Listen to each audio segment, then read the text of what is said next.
Hello everyone, welcome back to my channel. I'm here with some more articles. If you've been in my Patreon or whatever, remember I told y'all I was gonna start a new channel about different heritage and stuff like that. Well, I decided to just put things that I learned about different heritage and lineages on this page. So if y'all wanna know more of this stuff, like different heritage and legacies and stuff like that of people's, just let me know and I'll put it on this page. But we will be talking about the long neck Ken woman, okay?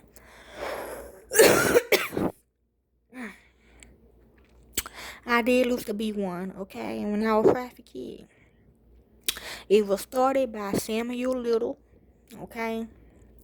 And this is a trigger warning. They really don't have one, okay? Because of the things that's on there. Like, after he killed us, he put that on our necks. And it's supposed to, I don't know, it's some sick shit. But I just wanted to talk about it because I've been seeing a lot of people going through this. So, the Kenyan woman, also known as the long neck woman, are renowned for their distinctive brass neck rings. These rings, which are crafted by Burmese artisans, created the illusion of elongated necks. Yes. Yes, that's one of his fantasies or something like that. I will put a documentary of him in the video. The tradition of wearing neck rings is deeply rooted in Kenyan culture, with women starting the practice at a young age and continuing to add more cords over time. True. The belief that longer necks enhances a woman's beauty is a core aspect of Kenyan identity. He said he didn't like my neck. That's probably why he did that. I don't know. Despite the weight and inconvenience, Kenyan women wear the cords year round, even while sleeping. True. The practice is not only a cultural expression, but also a source of income for the community, as the women craft various goods ranging from traditional scarves to intricate beaded accessories. Okay?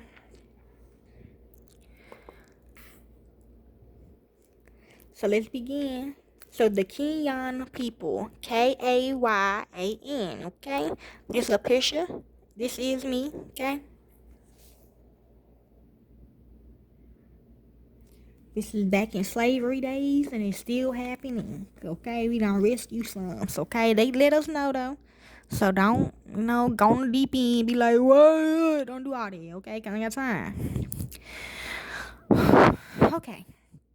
The Kayan, or a subgroup of the Red Karen, Kawani people, a Tibo-Burman ethnic minority of Myanmar, Burma.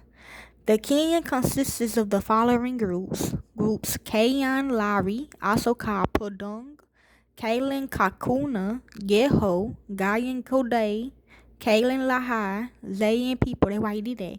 Kalen Kahar Jiko, okay. Sometimes Biwi people, Kaya. These are distant form and not to be confused with the Kenyan people of Bomino. Padudun is a Shan term for the Kayan Yari, the group in which women wear brass neck rings.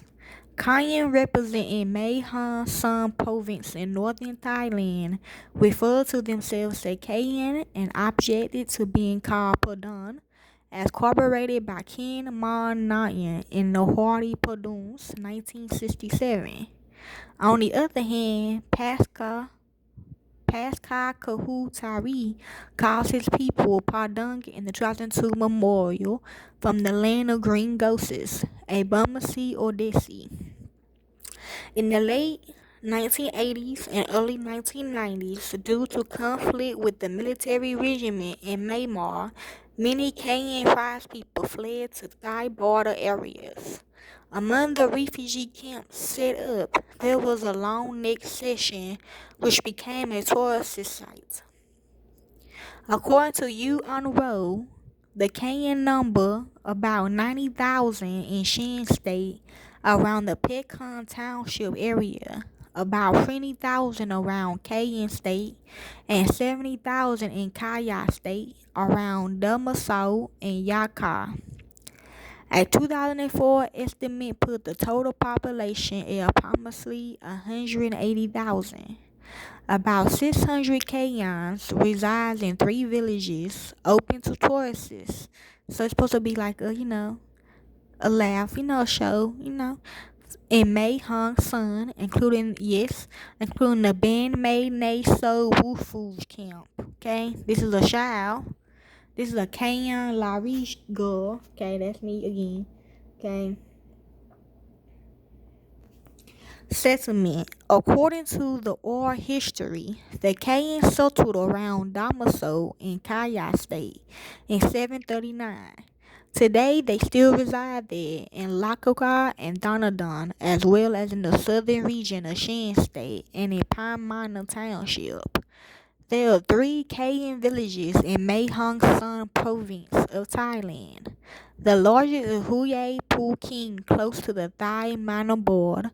Hue Sayu Teo is a commercial village opened in 1995, and Nay So, many of whose residents moved into a refuge camp in September 2008.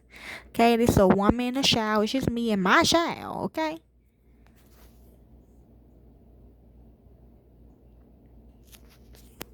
The culture. Women of the Kenyan tribes, Women of the Kenyan tribes identify themselves by their forms of dress. In the Kenyan Lari tribe, females are known for wearing neck rings, brass cords that are placed around the neck, causing it to lengthen. Yes, until it snap off. Yes. Girls first start to wear rings when they are around 5 years old. Over the years, the cord is replaced by a longer one, and more turns are added. The weight of the brass pushes the collarbone down and incompresses the rib cage. Yes, the rings can stretch necks to a length of about 15 inches, 38 centimeters, pushing down the collarbone, compressing the rib cage, and pulling about 4 theacal vertebrae into the neck. Many theories regarding this practice have been suggested, and anthropologists have hypothesized that the rings protected women from becoming slaves, making them less attractive to other tribes. See? It has also been theorized that the cords originated from the desire to look more attractive by exaggerating sexual dimorphism. That what Mary wanted. He did not. Okay, no, I don't think because he gay. It's just he said he like different nicks. Okay, something like that. I don't know. But her, on the other hand, she wanted to be sexual, which is the next video. As women have more slender necks than men. Another idea that the cords give women the appearance of a dragon, an important figure in Kenyan folklore. The cords might be meant to protect from tiger bites, perhaps literally, but probably symbolically. The coil once on is seldom removed, and the coiling and uncoiling is a lengthy procedure. It is usually only removed to be replaced by a new or longer coil. The muscles covered by the coil become weakened, and most Kenyan women prefer to keep the rings once their cavities have been lowered, as the area of the neck and collarbone often becomes bruised and discolored. In 2006, some of the younger women in Mae Hong Son began removing their rings, either to give them the opportunity to continue their education or in protest against the exploitation of their culture and the restrictions that came with it. The government of Myanmar began discovering neck rings as it struggled to appear more modern to the developing world. Concretely, many women in Myanmar began breaking the tradition through a few older women and some younger girls in remote villages continue to wear rings. In Thailand, the practice had gained popularity in recent years because it draws tourists who bring revenue to the tribe and to local business people who run the villages and collect entry fees. In January 2008, the UNHCR expressed reservation about tourists visiting Kane's villages in northern Thailand due to the provincial government's refusal to allow registered Kane's refugees to take up offers of resettlement in developed countries. It is believed this policy will link to the economic importance to the area. The policy will relaxed in late 2008, and a small group of Kenyan left for New Zealand in August 2008. So it's also a religion now. Okay.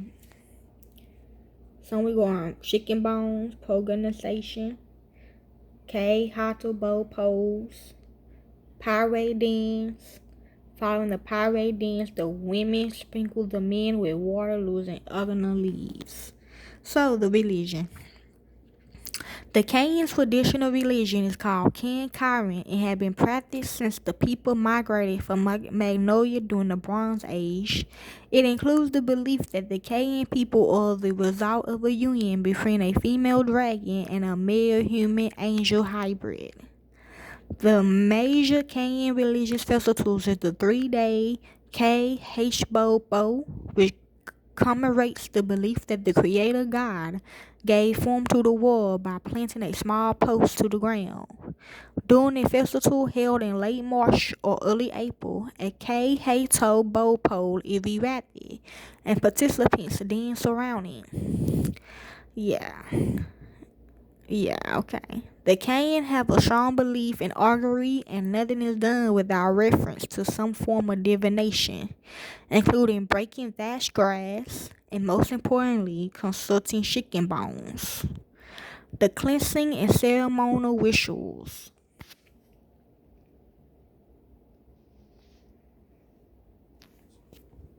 Contemporary. As his rights, the king can be categorized into different ethnicities and races, with various languages and religious beliefs. Tradition Kayas believe in three spirits, but younger generations are showing acceptance towards Buddhism and Christianity. Who, me too. Well, Buddhism. Okay, some more pictures.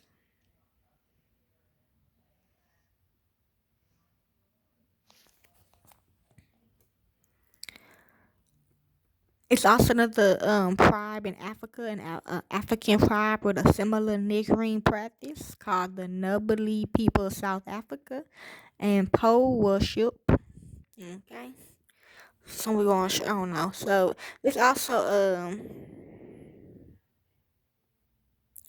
a woman named Roku Kubi is a type of Japanese yokai appariation. They look almost completely like humans with some differences. Okay, it means umbrella. Okay. Y'all can learn about her on your own time if you want. Okay. So she could be a spirit. This spirit did come to me, so yes, y'all. Hopefully this helps you all enjoy. Yes, this is the first episode of this series, A Different Heritage.